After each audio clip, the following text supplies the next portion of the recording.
గణేశాయ నమః, సరస్వత్యై నమః, శ్రీగురుభ్యో నమః.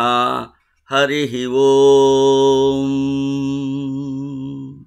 బ్రహ్మానందం పరమసుఖదం కేవలం జ్ఞానమూర్తిం ద్వంద్వాతీతం గగనసదృశం తత్వమస్యాదిలక్ష్యం ఏకం నిత్యం విమలం అచలం సర్వధీ సాక్షిభూతం భావాతీతం త్రిగుణరహితం సద్గురుం తం నమామి. జ్ఞానప్రదీపిక ఛానల్ని వీక్షిస్తున్న యూట్యూబ్ ప్రేక్షకులందరికీ జ్ఞానప్రదీపిక ఛానల్ తరఫున పాతూరి జ్ఞానేశ్వర శర్మ గురు పూర్ణిమ శుభాకాంక్షలు తెలియచేస్తూ, భగవాన్ సత్యసాయి బాబా వారి ప్రబోధములలో బాబావారు గురు పూర్ణిమ వైభవాన్ని గురించి చెప్పిన విషయములను తెలుసుకుందాం. ఆషాఢ మాసంలో వచ్చే పూర్ణిమని గురు పూర్ణిమగా జరుపుకుంటాం. మనకు ప్రతి నెల ఒకసారి పూర్ణిమలు వస్తాయి. వాటిలో ఆయా మాసములలో వచ్చే పూర్ణిమలను కొన్నింటిని పుణ్యదినములుగా పాటిస్తాం. అవి శ్రావణ పూర్ణిమ, కార్తీక పూర్ణిమ, వైశాఖ పూర్ణిమ, ఫాల్గుణ పూర్ణిమ, చైత్ర పూర్ణిమ, జ్యేష్ఠ పూర్ణిమ మొదలైనవి. ఆషాఢ పూర్ణిమను గురు పూర్ణిమ లేక వ్యాస పూర్ణిమగా జరుపుకుంటాం. ఆధ్యాత్మిక జ్ఞానమును ఆకాంక్షించే వారందరికీ ఈ పూర్ణిమ శ్రేయోదాయిని. గురు పూర్ణిమ యొక్క విశిష్టత ఏమిటి? సాధకులు తమ తమ ఆధ్యాత్మిక గురువులను ప్రత్యక్షంగా గాని పరోక్షంగా గాని ఆరాధించి కృతజ్ఞతను ప్రకటించే పవిత్రమైన రోజు గురు పూర్ణిమ. చంద్రుడు 16 కళలతో పరిపూర్ణుడై ప్రకాశించే రోజు పూర్ణిమ. చంద్రమా మనసో జాతః చక్షో సూర్యో అజాయత అనే వేదవాణి ఉంది. ఈ వేదవాక్కు చంద్రునకు మనస్సునకు గల సంబంధాన్ని తెలుపుతుంది. మనస్సునకు కూడా చంద్రుని వలె వృద్ధి క్షయములుంటాయి. అంతేకాకుండా ఈ వాక్యము బుద్ధికి సూర్యునకు గల సంబంధాన్ని కూడా తెలుపుతోంది. మనస్సులో చేరిన అష్టమదములు, అరిషడ్వర్గములు, అహంకారము, చిత్తము అనే 16 మాలిన్యములను బుద్ధిపూర్వకముగా తొలగించుకునే ప్రయత్నం. బుద్ధి ఆత్మకు సమీపంగా ఉండటం వలన మచ్చలు లేని మనస్సునందు ఆత్మ ప్రకాశం బుద్ధి ద్వారా పూర్తిగా పడుతుంది. ఈ 16 మాలిన్యాలను తొలగించటానికి తోడ్పడేవారే గురువు. స్వామి గురువు అనే పదాన్ని గురించి ఈ విధంగా వివరిస్తారు. గురువు అనగా గుకారో అంధకారస్య రుకారో తన్నివారకః. దేహాత్మబుద్ధితో అజ్ఞానము అనే అంధకారంలో మునిగి ఉన్నవారికి దేహము యొక్క నిజతత్వమును తెలియజేయువాడు గురువు. గుకారో గుణవర్జితః, రుకారో రూపవర్జితః. గుణాతీతుడు, రూపరహితుడు గురువు. అట్టి గురువు భగవంతుడు ఒక్కరే. అనిత్యం అసుఖం లోకం ఇమం ప్రాప్య భజస్వ మాం. ఈ లోకము అశాశ్వతమైనది, దుఃఖముతో కూడినటువంటిది. జాతస్య హి మరణం ధ్రువం. ఈ సత్యము తెలిసి కూడాను దేహము శాశ్వతమని తలంచి ఆహార విహారాదులతో ధన కనక వస్తు వాహనాదుల కొరకు కీర్తి ప్రతిష్టల కొరకు ప్రాకులాడుతూ నిరంతరం అసంతృప్తితో బాధపడే మానవాళికి వారి నిజతత్వమును తెలియచేయువాడే గురువు. గురుస్తుతి మనందరికీ తెలుసు. గురుర్బ్రహ్మ గురుర్విష్ణు గురుర్దేవో మహేశ్వర గురుస్సాక్షాత్ పరబ్రహ్మ తస్మై శ్రీ గురవే నమః. ఈ శ్లోకంలోని అంతరార్థాన్ని స్వామి ఈ విధంగా వివరిస్తారు. సాధారణంగా మనము ఈ శ్లోకమునకు అర్థముగా గురువే బ్రహ్మ, గురువే విష్ణువు, గురువే మహేశ్వరుడు, గురువే పరబ్రహ్మ అని చెప్పుకుంటాం. కానీ అసలు అర్థము బ్రహ్మయే గురువు, బ్రహ్మయే విష్ణువు, బ్రహ్మయే మహేశ్వరుడు. ఈ బ్రహ్మ విష్ణు మహేశ్వరులు ఎవరు? హృదయం నుండి తలంపు ఆవిర్భవిస్తుంది, అదే మనస్సు. సర్వవ్యాపకుడైన మనస్సే విష్ణువు. విష్ణువు నాభి నుండి ఆవిర్భవించినవాడు బ్రహ్మ. తలంపు మనస్సు నుండి ఆవిర్భవించినది వాక్కు. కావున బ్రహ్మ అనగా వాక్కు. ఇంకా ఈశ్వరుడు అనగా ఈశ్వర సర్వభూతానాం హృద్యేషు అర్జున. ఈశ్వరుడే హృదయేషుడు. బ్రహ్మ అంటే వాక్కు, విష్ణువు అంటే మనస్సు, మహేశ్వరుడు అంటే హృదయం. ఈ మూడింటి యొక్క ఏకత్వమే ఆత్మతత్వం. అంతేకాక ఈ బ్రహ్మ విష్ణు మహేశ్వరులు మన యందున్న త్రిగుణములకు ప్రతీకలు. బ్రహ్మ తమోగుణము, సృష్టి తమస్సులోనే జరుగుతుంది. విష్ణువు రజోగుణము, విశ్వమును భరించే తత్వము. ఈశ్వరుడు సత్వగుణము, మాయకు అతీతుడు. సాధకులు త్రిగుణములను ఏకత్వం గావించుకోవాలి, అనగా త్రిగుణాతీతులు కావాలి. త్రిగుణముల యొక్క ఏకత్వాన్ని సాధించటానికి 4 సాధనా మార్గాలున్నాయి. ఈ సాధనా మార్గములను ఉపదేశించువారే గురువులు. ఏమిటి ఆ 4 మార్గాలు? మొదటిది సత్యవతీ సాధన. పాలలోని వెన్నవలే భగవంతుడు సర్వత్రా వ్యాపించి ఉన్నాడు అనే సత్యాన్ని ప్రకటించు సాధన ఇది. ప్రకృతియే భగవంతుడు. భగవంతుడు ప్రకృతి కంటే భిన్నముగా లేడు.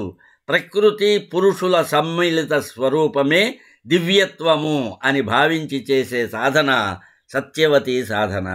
రెండవది అంగవతీ సాధన. పంచభూతముల వ్యాప్తియే ఈ ప్రకృతి. పృథ్వీ, జలము, అగ్ని, వాయువు, ఆకాశములు అనే పంచభూతములన్నీ పరమాత్మ అంశములే అనే సత్యాన్ని చాటునది అంగవతీ సాధన. మూడవది అన్యవతీ సాధన. ఆయా దేవతల స్వరూపమును చిహ్నములను పురస్కరించుకొని తన్మయీ భావంతో ధ్యానము చేయుట అన్యవతీ సాధన. ఉదాహరణకు ఈశ్వరుని త్రిశూలధారిగా, త్రినేత్రునిగా భావించటం, శ్రీరామచంద్రుని కోదండపాణిగా భావించి ఆరాధించటం ఈ సాధనా మార్గానికి చెందుతాయి. నాలుగవది నిదానవతి సాధన. శ్రవణం, కీర్తనం, విష్ణోస్మరణం, పాదసేవనం, అర్చనం, వందనం, దాస్యం, సఖ్యం, ఆత్మనివేదనం 9 భక్తి మార్గములను తన్మయీ భావముతో అనుష్ఠించి దివ్యత్వ అనుభూతిని పొందుటకు చేయు సాధనా విధానం నిదానవతి సాధన. గురువు యొక్క ఆవశ్యతను గురించి స్వామి ఈ విధంగా వివరిస్తారు. గురువు ఒక శిల్పి వంటివాడు. శిల్పి ఒక కొండ మీది బండరాళ్లను సేకరించి వాటి నుండి రకరకములైన శిల్పములను, వస్తువులను రూపొందిస్తాడు. కొన్ని అలంకార వస్తువులు, మరికొన్ని నిత్యావసర వస్తువులు, కొన్ని దివ్య సుందర దేవతా విగ్రహాలను బండరాళ్ల నుండి మలుస్తాడు. అదేవిధంగా గురువు తన శిష్యులను, సాధకులను వారి వారి ప్రవృత్తులను, సంస్కారములను బట్టి తగిన సాధనా మార్గములను నిర్దేశించి వారిని ఉత్తమ వ్యక్తులుగా, ముక్తికి అర్హులుగా తీర్చిదిద్దుతాడు.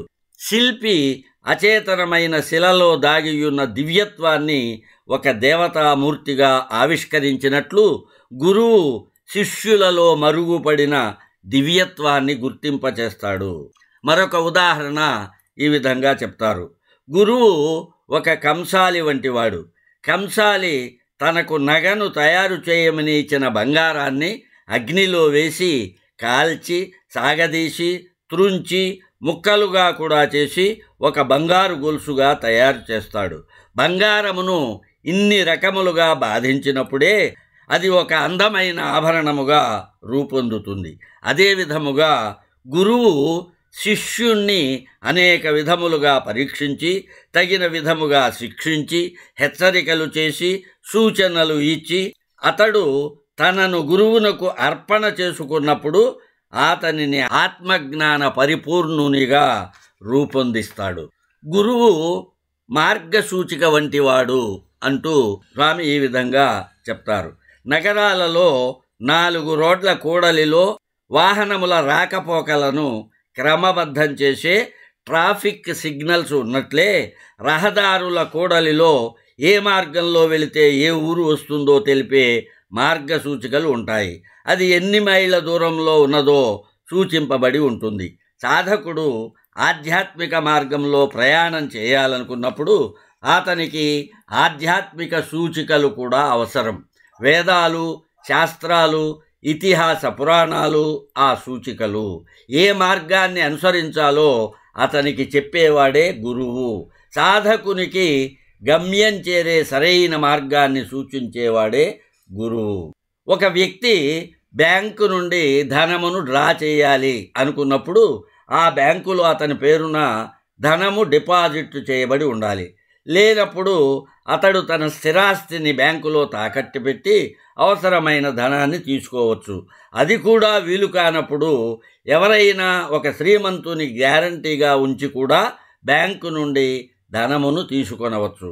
అదే విధముగా ఆధ్యాత్మిక పరముగా ఆలోచిస్తే ఒక వ్యక్తి పూర్వజన్మలో సంపాదించిన పుణ్యము భగవంతుని బ్యాంకులో జమ అయి ఉంటే భగవద్ అనుగ్రహాన్ని పొందగలడు. లేక ఈ జీవితంలో సత్య, ధర్మ, శాంతి, ప్రేమ, అహింసలనే మానవతా విలువల ఆచరణ ఫలితమును తాకట్టుగా పెట్టి భగవద్ అనుగ్రహమును పొందగలడు. ఇక మూడవ పద్ధతి, గురువు అనే శ్రీమంతుని గ్యారంటీతో కూడా భగవద్ అనుగ్రహాన్ని పొందవచ్చు. గురువులు ఎన్ని రకాలుగా ఉంటారు? స్వామి గురువులు 8 విధములుగా ఉంటారు అని చెప్పారు. ఆ 8 మంది ఆధ్యాత్మిక గురువులు ఎవరు? వారి కర్తవ్యము ఏమిటి? మొదటి గురువు బోధ గురువు.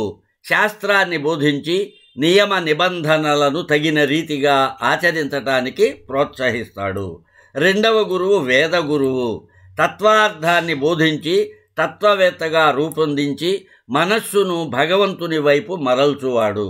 మూడవ గురువు నిషిద్ధ గురువు. కామ్యకర్మలను వివరించి ఇహపరములందు మోదమును అందుకునే విధానాన్ని తెలియచేయువాడు. నాలుగవ గురువు కామ్య గురువు. పుణ్యకార్యములను ఆచరింపచేసి ఇహపర సుఖములు పొందే మార్గమును అందించువాడు. ఐదవ గురువు వాచిక గురువు.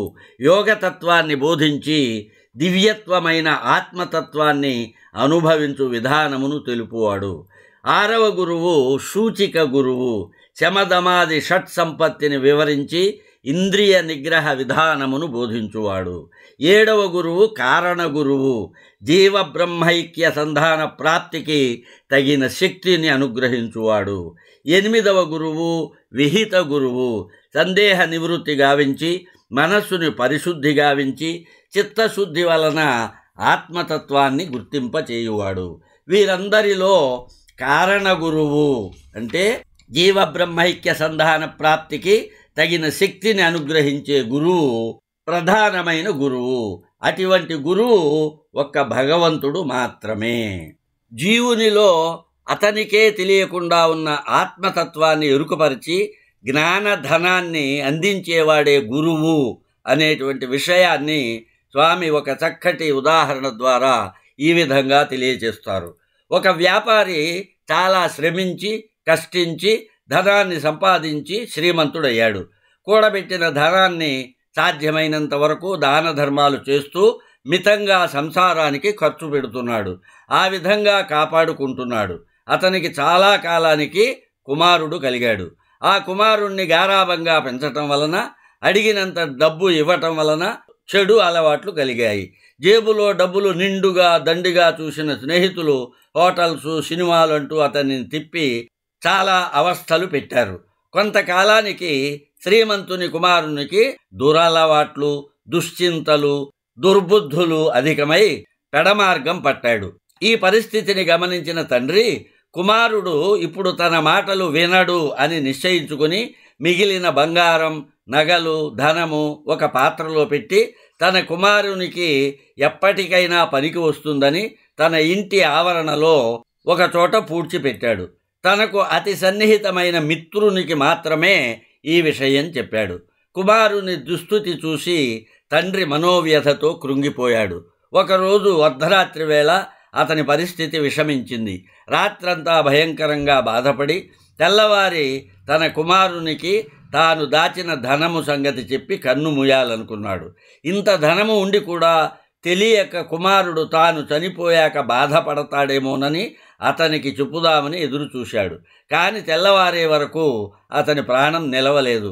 అర్ధరాత్రి ప్రాణం వదిలాడు. తండ్రి ధనము దాచిన సంగతి కుమారునికి తెలియక తన దగ్గర ఉన్న ధనమంతా ఖర్చు చేసి ఇంటింటికి జోలే కట్టుకొని భిక్షమెత్తుకునే స్థితికి వచ్చాడు. అడుక్కు తింటూ ఉంటే అతని తండ్రి స్నేహితుడు, అరే ఇదేమిట్రా నాయనా, నీకు బజార్లలో అడుక్కు తినే కర్మ ఎందుకురా అని పలకరించాడు.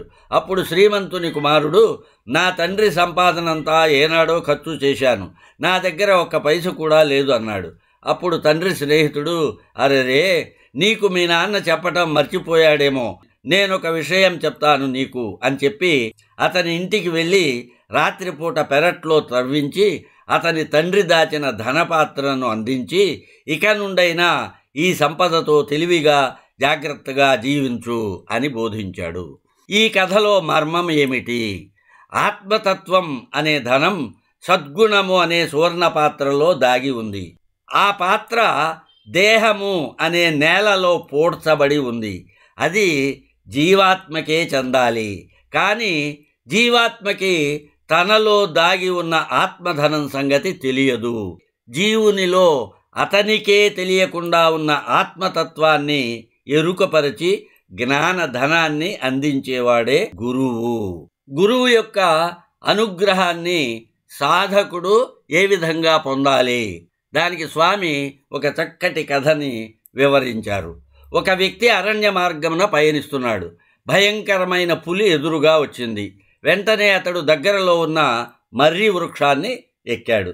తలెత్తి చూచేటప్పటికీ పై కొమ్మపై ఒక ఎలుగుబంటి అతనినే చూస్తోంది.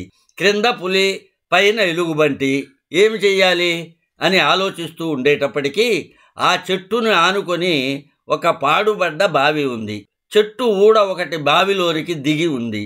అతడు ఆ చెట్టు ఊడలను పట్టుకొని వ్రేలాడసాగాడు. ఆ సమయంలో పైనుండి ఏదో ఒక ద్రవం బొట్టు బొట్టుగా అతని నోటిలో పడింది. తలెత్తి పైకి చూశాడు. తేనె పట్టు నుంచి తీయని తేనె బొట్లు. అతనికెంతో ఆనందం కలిగింది. ఎందుకంటే ఆ సమయంలో భయంతో అతని గొంతు ఎండిపోయి ఉంది. తేనె పట్టు వంక చూస్తూ ఉండే సమయంలో 2 ఎలుకలు తాను పట్టుకొని వ్రేలాడుతున్న ఊడలని కొరుక్కి వేస్తుండటం చూశాడు. ఇంకేముంది, కాసేపటికి తాను ఆ పాడుబడ్డ బావిలో పడక తప్పదు. ఇంకా చేసేది ఏమీ లేక తన గురువును ప్రగాఢ భక్తి విశ్వాసములతో స్మరించసాగాడు. ఇతని పిలుపు గురువునకు అందింది. గురువు ధనుర్ధారులైన 2 శిష్యులను వెంటనే అక్కడికి పంపాడు. వారు క్రింద ఉన్న పులిని, పైన ఉన్న ఎలుగుబంటిని బాణములతో కొట్టి చంపారు. వ్రేలాడుతున్న వ్యక్తి నిశ్చింతగా కిందికి దూకి తన దారిన తాను పోయాడు. ఈ కథలోని అంతరార్థం ఏమిటి? ఆ వ్యక్తి ఎవరో కాదు, మానవునికి ప్రతినిధి. సంసారము అనే అరణ్యంలో ప్రవేశించిన మానవుడు ఎన్నో ప్రమాదములను, భయభ్రాంతులను ఎదుర్కొనవలసి వస్తుంది. కింద ఉన్న పులి, పైన ఉన్న ఎలుగుబంటి ఆ భయభ్రాంతులు. ఇంతలో ఏదో తాత్కాలికమైన ఆధారం దొరికింది. అవే ఓడలు. ఈ గృహస్థునికి కొంత ఆనందం లభించింది సంసారంలో. అవే తేనె చుక్కలు. ఇంతలో అతని ఆయు ప్రమాణం తరిగిపోతుందని హెచ్చరించింది కదిలే కాలము. దివారాత్రములనే ఎలుకలు. మరణభీతితో గురువును స్మరించాడు. గురువు కృప వలన ధైర్యము, సాహసము అనే 2 శిష్యులు వచ్చి అతనిని రక్షిస్తారు. శిష్యుడు తరించటానికి కావలసినది నిశ్చల భక్తి. జీవితారణ్యములో చిక్కుకొని మరణ భీతితో తప్పించుచున్న సాధకునికి నేనుండ భయమేలా అని అభయమిచ్చి ధైర్య స్థైర్యములను ప్రసాదిస్తాడు గురువు. ఆషాఢ పూర్ణిమని వ్యాస పూర్ణిమ అని ఎందుకంటారో స్వామి ఈ విధంగా చెప్తారు. వ్యాసుడు ఆస్తిక లోకానికి ఆనందమునందించి ఆది జ్యోతిని వెలిగించిన అమర దినము ఇది. అతడే ఆది గురువు.